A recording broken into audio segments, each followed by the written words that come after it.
Rising competitor, geography rapid revision series को continue करते हुए आज हम पढ़ेंगे जियोमॉर्फिक प्रोसेस के बारे में, यानी कि वो प्रोसेस जो कि जिनके थ्रू आज हमें देखने को मिलता है माउंटेन्स देखने को मिलते हैं, लैंडफॉर्म देखने को, जो अलग अलग तरह के लैंडफॉर्म देखने को मिलते हैं, यानी कि प्लेन्स देखने को मिलते हैं, प्लेट्यूज देखने को मिलते हैं, ये सब चीजें हम पढ़ेंगे। जियोमॉर्फिक प्रोसेस में अगर हम देखें तो ब्रॉडली टू फोर्स, जो भी फोर्सेस हैं जिनके थ्रू ये चीजें बनती हैं, जो अलग तरह के लैंडफॉर्म बनते हैं, इनको हम ब्रॉडली कैटेगराइज अगर हम करें तो दो कैटेगरी में डिवाइड करते हैं। एक होती है एक्सोजेनिक, एक होती है एंडोजेनिक। एक्सोजेनिक मतलब सिंपली याद रखें तो एक्सोजेनिक वो प्रोसेस होंगे जो कि एक बार लैंड फॉर्मेशन हो चुकी है, माउंटेन्स बन चुके हैं या कोई भी लैंड फॉर्म बन चुका है, उसके बाद जो कुछ चेंजेस आती है ना उसमें, यानी कि कोई लैंड था वो इरोड हो चुका है ना, तो जैसे माउंट आबू जो ये देखा जाए तो वो एरिया इरोड हो गया था। तो अगर ये आप देखें जो भी माउंटेन्स इरोड हो जाते हैं बाद में और वो जाके कहीं डिपोजिशन होती है और नए लैंडफॉर्म बनते हैं, यानी कि कहीं से रिवर इरोड करके लाया है एक माउंटेन्स को, जाके कहीं डिपोजिट कर रहा है तो वहां जाके डेल्टास फॉर्मेशन हो गया ना, एलुवियल लैंडफॉर्म होती है जैसे डिपोजिशन की वजह से, तो वो चीजें आएंगी। एंडोजेनिक में क्या होगा कि वोल्केनोस इरप्ट हुए या फिर अर्थक्वेक आए तो उनकी वजह से जो एकदम से लैंडफॉर्म, अचानक से एकदम से लैंडफॉर्म बनते हैं इंटरनल फोर्सेस की वजह से, अचानक हो या स्लोली हो, लेकिन इंटरनल फोर्सेस की वजह से जो अर्थ के इंटीरियर में से जो फोर्सेस आती हैं तो उनकी वजह से जो लैंड फॉर्मेशन होती है वो होती है एंडोजेनिक। जियोमॉर्फिक अगर हम पहले फोर्सेस के बारे में बात करें तो वो होती है एंडोजेनिक प्रोसेस। एंडोजेनिक प्रोसेस में अगर हम बात करें तो इसको भी ब्रॉडली कैटेगराइज किया गया है टू वर्ड्स में, टू कैटेगरीज में, यानी कि डायस्ट्रोफिज्म और सडन। डायस्ट्रोफिज्म कौन सी हुई कि slow process, step by step process में चल रही होती है, और सडन क्या होता है अचानक से एकदम से लैंड फॉर्मेशन कोई अलग से हो जाए ना, जैसे अर्थक्वेक होता है अचानक ही होता है, ताकत होता नहीं। मतलब अगर हम अपनी टेक्नोलॉजी में भी बात करें, जो आज अभी तक जो हम टेक्नोलॉजी हम यूज कर पाए अर्थक्वेक को मतलब उसके बारे में प्रेडिक्ट करने के लिए, तो वो भी 6 सेकंड ही पहले बता पाती है। तो 6 सेकंड पहले आप क्या क्या कर लोगे 6 सेकंड के अंदर, है ना। उसके बाद वॉल्केनिक मतलब कि वोल्केनो भी अचानक से इरप्ट होता है तो बड़े बड़े माउंटेन्स बना देता है ना, जब वो सॉलिडिफाई होते हैं ठंडे होके। तो अर्थक्वेक अगर एकदम से अर्थक्वेक आता है, अगर अर्थक्वेक में देखो, अगर अर्थक्वेक में अगर हम पढ़ने जाएं तो अर्थक्वेक में देखना एकदम से या तो फॉल्ट क्रिएट होता है, अगर वो एक दूसरे डाइवर्ज हो रही है प्लेट बाउंड्रीज, यानी कि जो हमारी अर्थ की प्लेट बाउंड्रीज होती है, अगर वो डाइवर्ज हो रही है तो अलग अलग तरह के लैंड बनेंगे, मतलब कि वो फॉल्ट क्रिएट हो जाएगा वहां पे। अगर वो कन्वर्ज हो रही है तो वहां पे फोल्ड माउंटेन्स बन सकते हैं या फिर कोई बड़ा माउंटेन बन सकता है ना, ये सब चीजें हो सकती हैं। उसके बाद अगर हम डायस्ट्रोफिज्म में अगर हम जाएं तो यहाँ पे डायस्ट्रोफिज्म को भी दो कैटेगरी में डिवाइड किया गया है। उसमें होती है एक एपिरोजेनिक, होती है ओरोजेनिक। एपिरोजेनिक में क्या होगा, एपिरोजेनिक मतलब या तो लैंड अपवर्ड हो गई है या डाउनवर्ड हो गई है, मतलब कि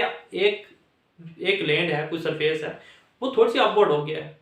इंटरनल मूवमेंट, काइनेटिक एनर्जी जो इंटरनल मूवमेंट की वजह से वो क्या होगी, अपवर्ड हो गया, या एक हिस्सा मतलब एक बहुत बड़ी सारी लैंड का हिस्सा ऊपर हो गया है वो अपवर्ड हो गया, या कोई डाउनवर्ड हो गया। अब अपवर्ड होगा तो वो क्या करेगा,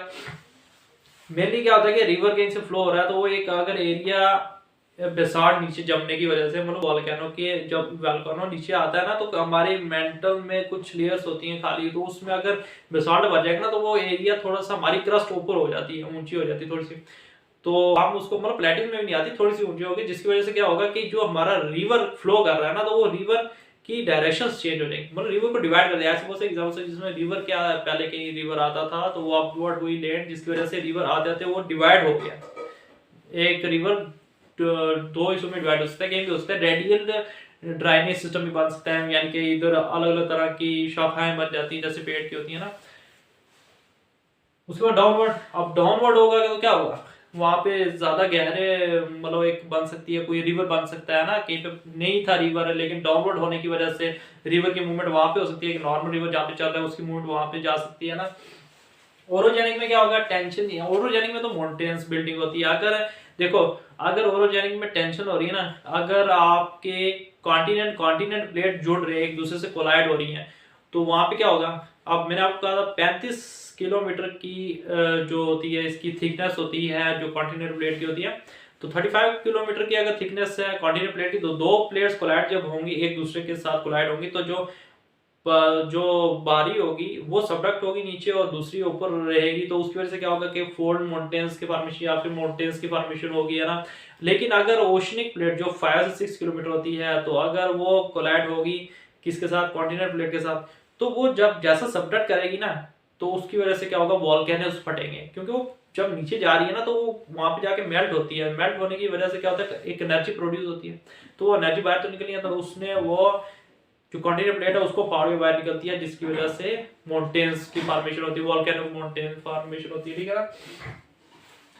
वो एक्सोजेनिक की अगर हम बात करें, एक्सोजेनिक मैंने कहा आपको कि जो एंडोजेनिक प्रोसेस हो जाते हैं, यानी कि माउंटेन्स बन जाते हैं, जो भी प्लेट्यूज ये चीजें बन जाती हैं, तो उसके बाद जो प्रोसेस इन्वॉल्व होते हैं उनकी वजह जो चेंजिंग आती है उनमें, तो वो होती है एक्सोजेनिक। एक्सोजेनिक में हमारे वेदरिंग होती है, इरोजन होता है। वेदरिंग वो होता है मतलब कि टूट जाना, रॉक का टूट जाना एक जगह पे, और इरोजन होता है कि वहां जो टूट गई थी वो किसी वाटर की वजह से, आइस की वजह से या फिर हवा की वजह से वो एक जगह से दूसरी का ट्रांसपोर्ट, मतलब एक ट्रांसपोर्टिंग एजेंट होता है, मतलब एक जगह से दूसरी का ले जाने वाला, वो होता है इरोजन। वेदरिंग अगर हम देखें तो फिजिकल भी वेदरिंग होती है, केमिकल भी होती है और बायोलॉजिकल वेदरिंग होती है। 3 कैटेगरीज में इसको ब्रॉडली डिवाइड किया गया है। फिजिकल वेदरिंग में क्या होगा कि फिजिकल वेदरिंग में आप देखें तो ये आप देख लें, फिजिकल वेदरिंग में क्या होगा कि रॉक है, क्या है, वो टूट गई, मतलब उसके टूटने का रीजन ये हो सकता है या तो फ्रॉस्ट, कोहरा होने की वजह से, या फिर थर्मल मतलब गर्म हीटिंग होने की वजह से, है ना। ये जो भी एक्सटर्नल प्रोसेसेस इंक्लूड होते हैं ना इसमें, एक्सटर्नल फोर्सेस की वजह से रॉक का टूट जाना, ये सब आता है उसमें। केमिकल नहीं होगा। केमिकल में कैसे होगा, जैसे केमिकल की बेस्ट एग्जाम्पल आप देखो, रस्टिंग, जो जंग लग जाता है ना, ऑक्साइड्स की मतलब ऑक्सीजन के कंटेंट में आने की वजह से जो मेटल को जंग लग जाता है, और जो रस्टिंग ऑफ आयरन होता है, ये सब केमिकल इरोजन्स में आता है। केमिकल बायोलॉजिकल प्रोसेस की अगर हम बात करें, बायोलॉजिकल प्रोसेस में क्या होगा कि जैसे कोई बायोलॉजिकल यानी कि जो भी जानदार चीजें हैं ना उनकी वजह से जो वेदरिंग होती है, जैसे कि कोई पेड़ था वो किसी पत्थर के ऊपर उग गया, वो बहुत बड़ी चट्टान है उसके ऊपर उग गया, तो वो जब बड़ा होगा ना उसकी जड़ें बड़ी होंगी, तो वो जड़ें जब बड़ी होंगी तो क्रैक्स पैदा करेंगी और वो टूट जाएगा वो पहाड़। या फिर होगा कि कोई बॉडी है, कोई प्लांट है, वो जब डीकम्पोज होता है, जब वो खत्म डेड होता है, तो वो डीकम्पोज होता है ना, वर्मी कंपोज उसको कंपोज कर देते हैं, तो वो कंपोज होने की वजह से वो क्या होता है, वेदरिंग हो जाती है, सॉइल बन जाते हैं वो चीजें, है ना। इरोजन में अगर हम बात करें, इरोजन में होता है आइस, बर्फ। इरोजन में इरोजन किस तरह से होती है, या तो एक बहुत बड़ा ग्लेशियर था, उसमें बहुत सारे, क्योंकि जहाँ पे ग्लेशियर होता है ना तो वो बहुत सारा पानी अपने कंजर्व कर रहता है, उसकी वजह से उसकी डेंसिटी ज्यादा होती है, डेंसिटी ज्यादा होने की वजह से वो साथ वाले एरिया पे मतलब काफी उसका बाहर होता है, तो वो भी साथ में उसके साथ अटैच होता है। तो जब क्लाइमेट में चेंजेस आती हैं, जब वो ग्लेशियर पिघलता है, तो साथ में जो वो एरिया जो उसके साथ था ना, जो भी उसके अंदर पत्थर थे या कुछ थे, वो साथ में ही लेके जाएगा। जब वो पिघलेगा तो वो साथ में ही लेके जाएगा उसको, तो वो डिप्रेशन वहां पे बड़े बड़े गड्ढे के लिए बनते हैं, लेक्स टाइप के ना, जैसे हडसन बे हो गया, मैंने वो बताया था। रिवर वाटर, रिवर वाटर में क्या मतलब पानी कहीं से रिवर जा रहा है, तो रिवर जा रहा है तो वो भी एक इरोजन करेगा, है ना, साथ वाले एरिया को लेके जाएगा। पीछे जहाँ मैंने आपको हिमालय से अगर रिवर्स आ रहे हैं तो वो वहां से जो है इरोजन करते आ रहे हैं और जाके डिपोजिशन कर रहे हैं पेनिनसुला इंडिया में, है ना, या बे ऑफ बंगाल में। सी की बात करते हैं। सी जब अपलैंड, सी का लेवल जब राइज और फॉल होता है, जब लेवल राइज होगा तो सी आपने कोस्टल एरिया से बाहर आएगा, तो जब फॉल होगा ना, जब उसका लेवल कम होगा, पानी पीछे होगा, तो वो जब वापस जाएगा पानी साथ में इरोजन करके लेके जाएगा, बहुत सारे सैंड पार्टिकल्स को लेके जाएगा साथ में। तो इसी तरह जब राइज होता है, फॉल होता है, तो वो बार बार इरोजन करता जाता है, तो वो भी एक इरोजन एजेंट हो गया। विंड हो गया, आप बस जैसे डेजर्ट एरियाज में आप देख लो तो सैंड को पार्टिकल्स को कैसे वो लेके जाते हैं, एक जगह ड्यून्स बनता है, बड़े बड़े पहाड़ बनते हैं और दूसरे दिन कहीं और बनते हैं, तो वो एक जगह से उठा के दूसरी जगह लेके जाते हैं उस सैंड पार्टिकल्स को। अंडरग्राउंड वाटर, अंडरग्राउंड वाटर जब हमारा अंडरग्राउंड वाटर भी बाहर एक्सट्रैक्ट किया जाता है तो वो भी एक इरोजन का काम करता है। मतलब अगर पानी में से पानी बाहर आ रहा है, कहीं पे किसी पहाड़ के अंदर पानी है तो वो बाहर आ रहा है, तो वो इरोजन करता हुआ आ रहा है, वो पानी साथ में लेके आता है बाहर, है ना। तो ये सब चीजें इरोजन्स में कंट्रीब्यूट करती हैं, ये फिजिकल, केमिकल, बायोलॉजिकल, ये सब वेदरिंग में कंट्रीब्यूट करते हैं। तो ये सब होते हैं एक्सोजेनिक प्रोसेस, ये होते हैं एंडोजेनिक प्रोसेस। लेक्चर को समराइज करते हुए, यानी कि जियोमॉर्फिक प्रोसेस में दो ब्रॉड कैटेगरीज हैं, यानी कि एंडोजेनिक और एक्सोजेनिक। दो फोर्सेस ऐसी हैं जो कि रेन फॉर्मेशन में कंट्रीब्यूट करती हैं। उसमें अगर हम एंडोजेनिक की बात करें, एंडोजेनिक में डायस्ट्रॉफिज्म और सडन। डायस्ट्रॉफिज्म यानी कि स्लो प्रोसेस होता है एक, और सडन में होता है यानी कि